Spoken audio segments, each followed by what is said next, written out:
सास का कायाकल्प। राधा को अपनी सास से बहुत प्यार था। मम्मी जी, आपकी साड़ी कितनी प्यारी लग रही है। काश मैं भी आपके जैसी साड़ी पहन पाती। अरे बेटा, हमारे जमाने में तो साड़ी ही चलती थी। तू क्या करेगी साड़ी पहनकर? दिन भर भागा दौड़ी करती है।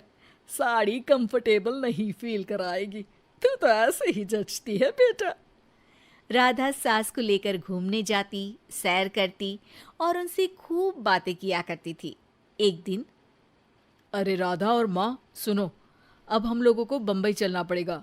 मेरी नई नौकरी वहीं लगी है। अरे वाह माँ, कितना मजा आएगा ना। अरे नहीं नहीं, मैं नहीं जाऊंगी। बड़ा शहर, बड़े लोग, मेरा दिल नहीं लगेगा। अरे माँ, मैं हूं ना आपके साथ। और सारा परिवार बड़े शहर में शिफ्ट हो जाता है। एक दिन, राधा, तू भी अब नौकरी में जाने लगी है। मैं तो बोर हो जाती हूँ। सोच रही हूँ आसपास की औरतों से दोस्ती कर लूँ। हाँ हाँ माँ, और क्या। यहाँ की औरतें तो किटी पार्टी और बहुत सी फन लविंग एक्टिविटी करती हैं। तो बेटा, दो चार फन लविंग से मुझे भी मिलवा देना। बहू सास के साथ बाहर निकलती है तो देखती है कि सास की उम्र की जो औरतें टहल रही हैं, उनका पहनावा ओढ़ावा सास से बिल्कुल अलग है। लेकिन फिर भी राधा एक औरत को रोकती है। Hello aunty, how are you? Oh great darling. Aunty, हम लोग यहाँ नए शिफ्ट हुए हैं। ये मेरी मम्मी है। क्या ये कल से आप लोगों को ज्वाइन कर सकती हैं? वो औरत सास की तरफ बड़ी ही अजीब नज़रों से देखती है, फिर कहती है, अब ठीक है, कल से भेज देना। सास समझ जाती है कि उस औरत को वो ठीक नहीं लगी, लेकिन फिर भी वो कुछ नहीं बोलती। अगले दिन, अरे माँ, अच्छी सी साड़ी पहनकर तैयार होकर जाइए। आपको आपकी दोस्तों के पास जाना है ना। और नहीं नहीं, मैं सोच रही हूँ घर पर बैठकर टीवी देखूं। वैसे भी रामायण का नया एपिसोड आएगा।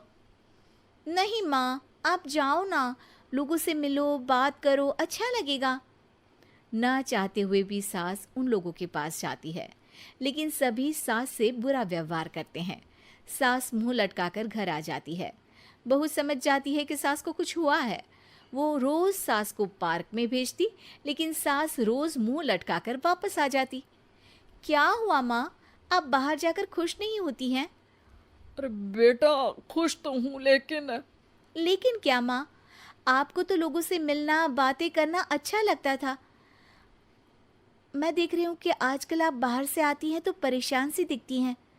सास कुछ नहीं कहती, अपने कमरे में चली जाती है। अगले दिन राधा चुपके से सास के पीछे पार्क में जाती है। हेलो, कैसे हैं आप लोग? एक औरत मुंह बनाकर साइड हो जाती है। सभी एक दूसरे से बात करती हैं, लेकिन राधा की सास साइड में चुपचाप अकेली बैठी रहती हैं। राधा घर आती है और सास के वापस आने का इंतजार करती है। सास मुंह लटकाकर घर आती है। अरे मम्मी जी, तब से इंतजार कर रही हूँ, जल्दी तैयार हो जाइए, मार्केट जाना है। राधा सास को लेकर बाजार जाती है और उन्हें कुछ मॉडर्न कपड़े दिलाती है।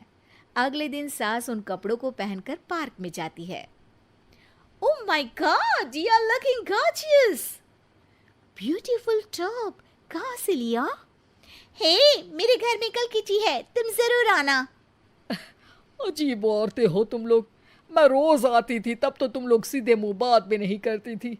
आज इन कपड़ों को देखकर तुम मुझे घर बुला रही हो। लेकिन सुनो, अब मुझे तुम लोगों से कोई बात नहीं करनी और ना ही दोस्ती करनी है।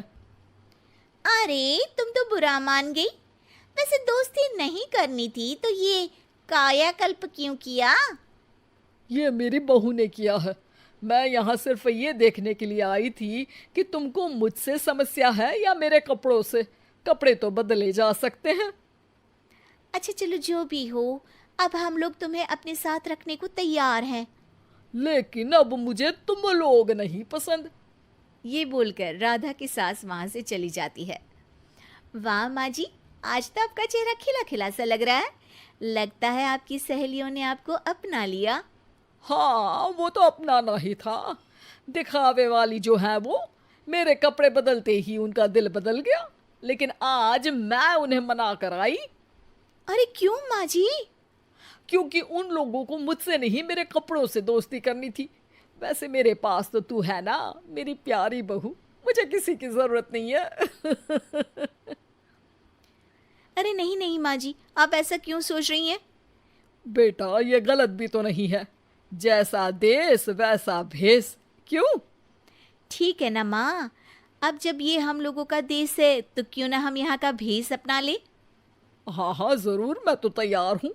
समय के साथ खुद को बदलने में कोई बुराई नहीं है, लेकिन कहीं नकल के चक्कर में बंदर ना दिखने लगूं। खैर, बहू लग जाती है सास की कायाकल्प